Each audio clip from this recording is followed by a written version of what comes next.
Hi, Matt. Hello.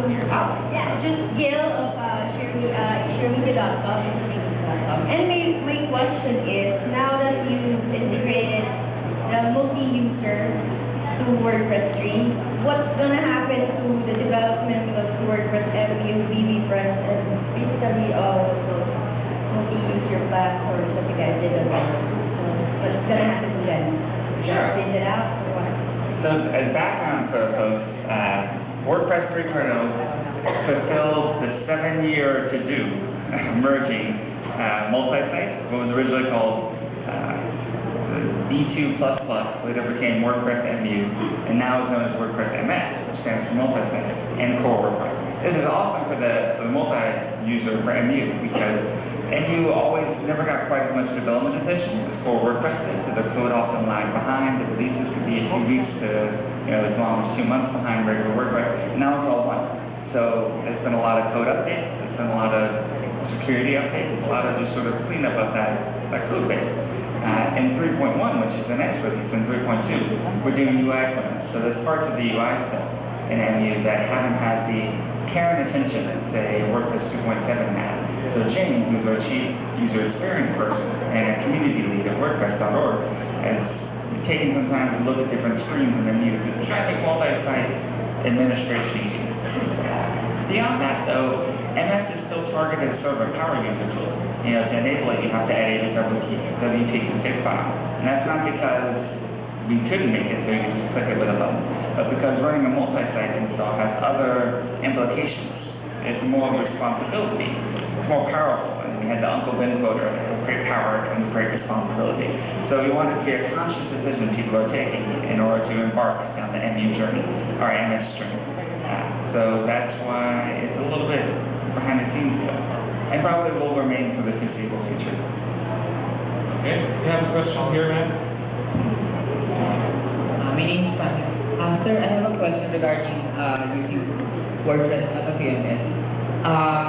If we are going to use WordPress as a CMS for our website, how is it possible that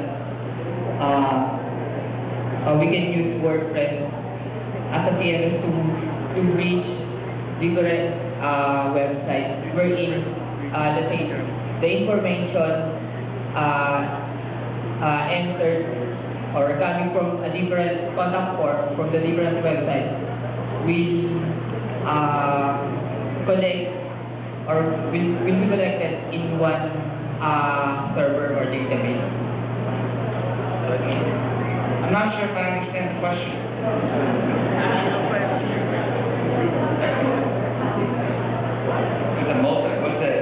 Does anyone else have an answer? Oh, okay. I think you were asking, I don't know if I'll answer your question, but I'll answer the question that I'm asking. Which hopefully, close to what you're asking. It sounded like, how do I run multiple sites off a single WordPress install? And that's actually highly related to what we just talked about, WordPress multi-site. It allows you to have multiple domains or subdomains or subdirectories attached to a single install WordPress. So they can share themes, plugins, everything. And each one of those could be its own WordPress and CMS usage. So I would recommend checking it out. Just Google for WordPress MS.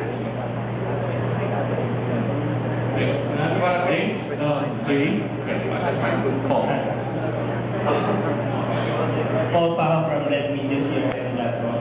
Matt, are you happy about how the thesis theme debacle was resolved? And meaning, are you happy now? And is that going to impact how WordPress is going to be licensed in the future? Are there any initiatives to actually make the license more explicit so that kind of exploitation / hack will not be repeated in the future? Good question. So, as background, people weren't familiar with it. There was a theme called Thesis, which was claimed to be licensed not under the GPL. It said, even though WordPress is free, you can have as many copies as you like and all the freedoms that we enjoy, if you use this theme, your freedoms are restricted. You can only install it on one site. It's a standard proprietary license. It's said everything from how many sites you can install or what you can use it for. Even a clause that said you could not disparage the creator. Because that's what proprietary software often has clauses like. So our opinion, the opinion of Wordpress, is that themes and plugins inherit WordPress's GPL license. So a theme or a plugin cannot take away any of your core freedoms that WordPress is granting. It would be like saying that, you live in a country that has freedom of speech, but in this one city, you don't. And it just doesn't make any sense, and it wasn't the intention or purpose of WordPress's license. So what we did was we basically started having a conversation, which has sometimes gotten a little bit heated, and it ended up in a sort of video debate or audio debate between myself and Chris Pearson, which you can actually go and view on wordpress.tv. There's sort of the whole discussion and debate about this. The good news is it did have a good outcome in that Chris decided to relicense Thesis partly under the GPL. So this was a partial win for us, in that now the PHP Thesis is licensed under the same license as WordPress. However, it's not a full win because the JavaScript and CSS is not. It's still under a proprietary license that restricts your freedom. This is legally fine because basically the argument is that PHP code, it's a little technical, but PHP code links for WordPress code, so it must be under the same license. Where the CSS and JavaScript doesn't, right? They're separate files that get put together by a browser, so they don't necessarily need to inherit the same license. But if you have the option as a consumer, I would recommend you to avoid themes that are part proprietary because they'll restrict your freedoms ultimately. And there's so many good themes that are 100% GPL and protect all their freedoms for usage and reusage and commercial use and everything like that. It's just you're getting more bang for your buck. And so if you check out Groove Themes is one of them, 100% GPL, StudioPress, iThemes. We actually have a whole page of them on WordPress.org with about 30 or 40 of these guys, and they're all 100% GPL, including the images, the CSS, the JavaScript, the PHP. So that's sort of the outcome of it, is that we're emphasizing the positive rather than changing the license of WordPress or anything like that.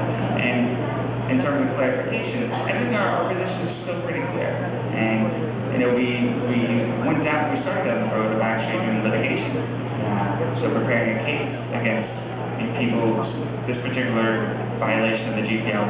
And the good news is, even though we stopped that, it's still partway done. So if we ever need to pick it up again, we can do that a bit quicker than we did before.